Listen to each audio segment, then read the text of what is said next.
To have compassion for those who suffer is a human quality which everyone should possess, especially those who have required comfort themselves in the past and have managed to find it in others. 1,348 years had already passed when into the distinguished city of Florence there came a deadly pestilence. There were some people who thought that living moderately and avoiding any excess might help them a great deal. So they gathered together in small groups and lived entirely apart from everyone else. Others thought the opposite. They believed that drinking, enjoying life, going about singing and celebrating, satisfying in every way the appetites as best one could, laughing and making light of everything that happened, was the best medicine for such a disease. So they practiced to the fullest what they believed. Many others adopted a middle course. They went around carrying in their hands flowers, sweet-smelling herbs, or spices, which they often put to their noses, believing that such smells were a wonderful means of purifying the brain. Many thought that Florence's last hour had come, and that no one in the city would remain alive.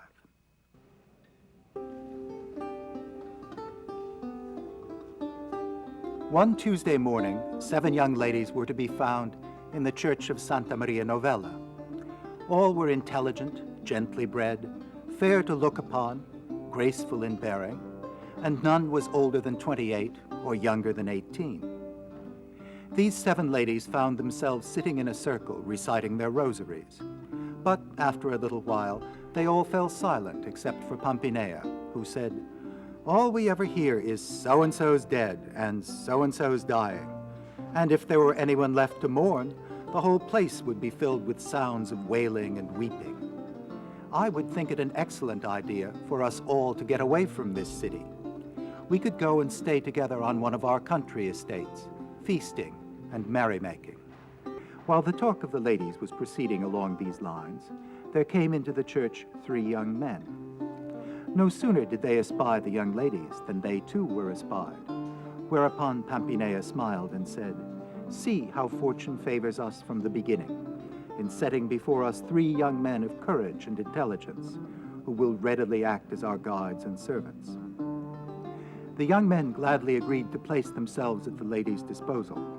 So that there should be no delay in putting the plan into effect, they made provisions there and then for the various matters that would have to be attended to before their departure. As dawn was breaking on the morning of the next day, the ladies and the 3 young men, accompanied by maids and manservants, set out from the city. Pampinea said, "I have given some thought to the continuance of our happiness, and consider it necessary for us to choose a leader, drawn from our own ranks, whom we would honor and obey as our superior, and whose sole concern will be that of devising the means whereby we may pass our time agreeably.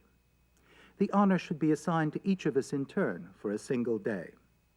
It will be for all of us to decide who is to be our first ruler, after which it will be up to each ruler to choose a successor." Pampinea's proposal was greatly to everyone's liking, and they unanimously elected her as their queen for the first day. Philomena quickly ran over to the laurel bush, and having plucked a few of its shoots, she fashioned them into a splendid and venerable garland, which she set upon Pampinea's brow.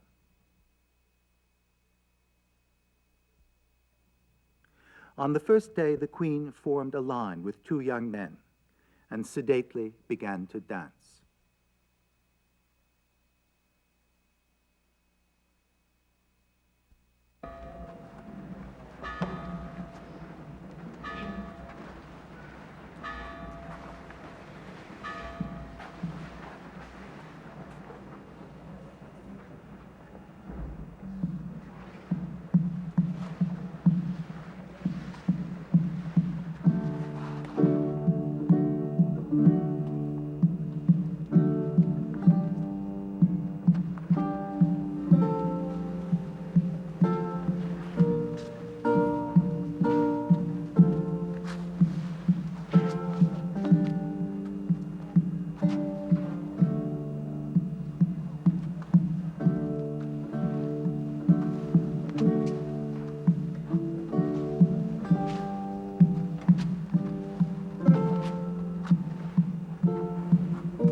On the second day, Philomena was crowned queen, and after supper, instruments were sent for, and the queen decreed that a dance should begin.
On the third day, the queen, Nephile, accompanied and followed by her ladies and the young men, led them into a walled garden, surrounded and crisscrossed by paths of flowers.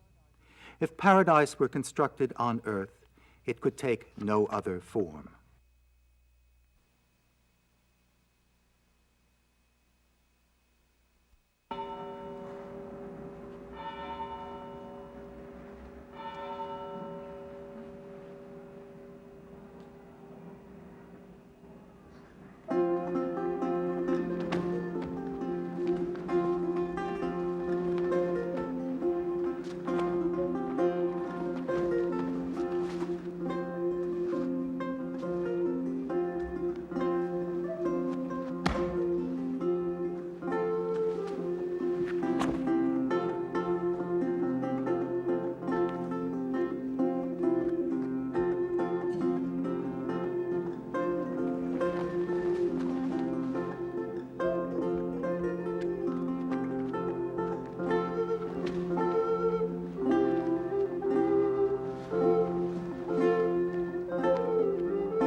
On the fourth day, the king said to his companions, "Cruel indeed is the topic for discussion assigned by your king, namely, those whose love ended unhappily."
On the fifth day, Philostrato said, "I now bequeath you this crown, Fiammetta, knowing that you are better able than any other to restore the spirits of our fair companions."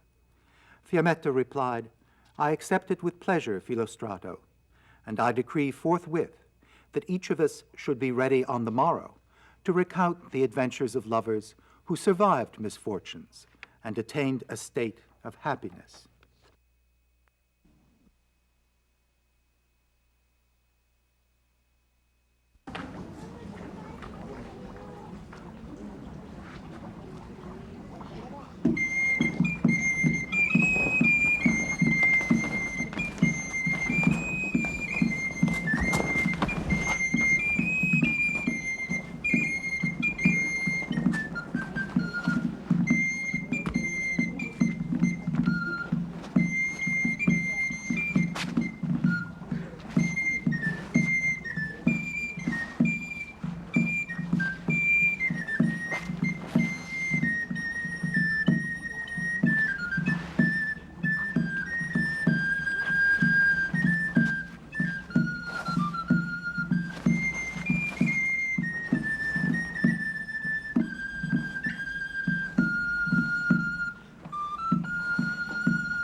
On the sixth day, after a happy lunch together, Elissa, the queen of the day, commanded Fiammetta to sing a song of the bittersweetness of love.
per minor do.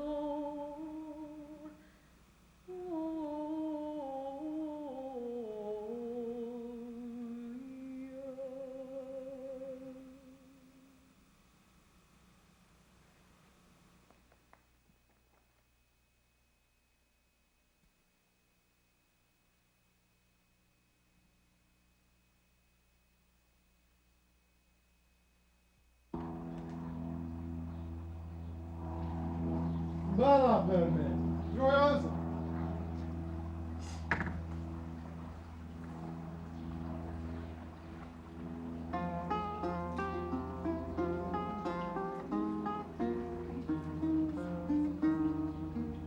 On the seventh day, King Dioneo favored the company with a story of an aged crone who advised, "The Lord above, my daughter, knows that you should never waste a moment of your youth, and the same goes for all other women. To anyone who has had the experience of such matters, there's no sorrow to compare with that of having wasted your opportunities. If you doubt my words, there's one thing that ought to convince you, and that is that a woman's always ready for a man, but not vice versa. What's more, one woman can exhaust many men, whereas many men can't exhaust one woman. You must help yourself to whatever you can grab in this world, especially if you're a woman. When we're old, neither our husbands nor any man can bear the sight of us. They make up rhymes about us, such as, when she's 20, give her plenty. When she's a gammer, give her the hammer."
On the eighth day, the King Dioneo removed the laurel crown from his head and placed it upon Lauretta's, saying, "Madam, with your own namesake, I crown you queen of our company."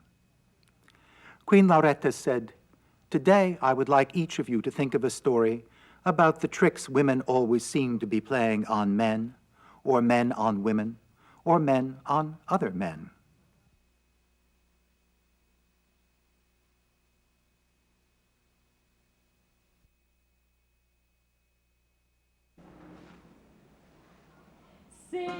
Segugi accorde can per la foresta, in su, in giù, in qua, in là, vaiando, bauf, auf, bauf, babauf. I cacciatori chiamando e confortando, vella vella ve, dragon dragon te, ola ola ola, quali, vien qua, che chi son gli orsi, diceva quando ad altra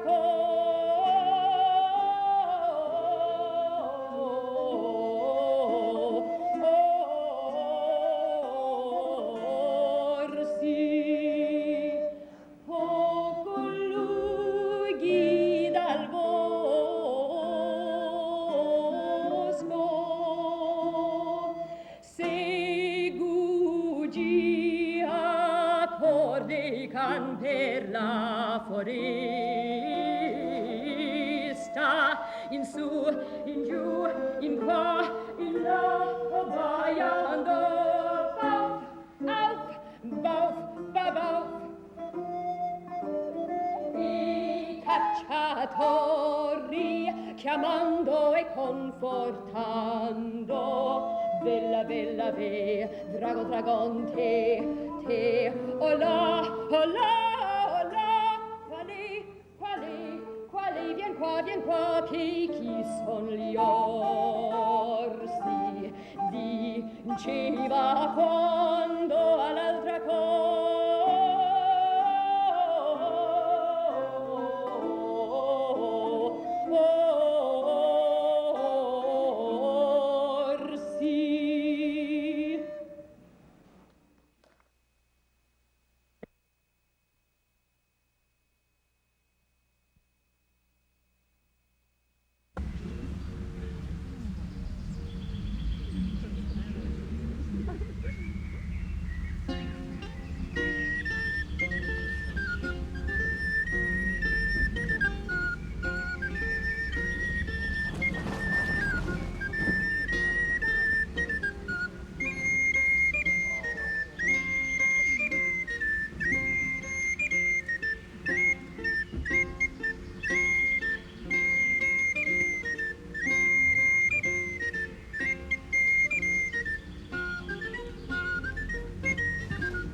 Io son sì vaga della mia bellezza, che d'altro amor giammai non curerò, né credo aver vaghezza.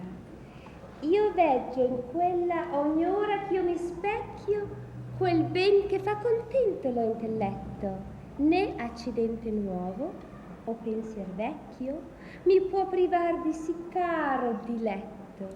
Quell'altro dunque piacevole oggetto potrei veder giammai che mi mettessi in cor tale vaghezza.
But now the stories had come to an end.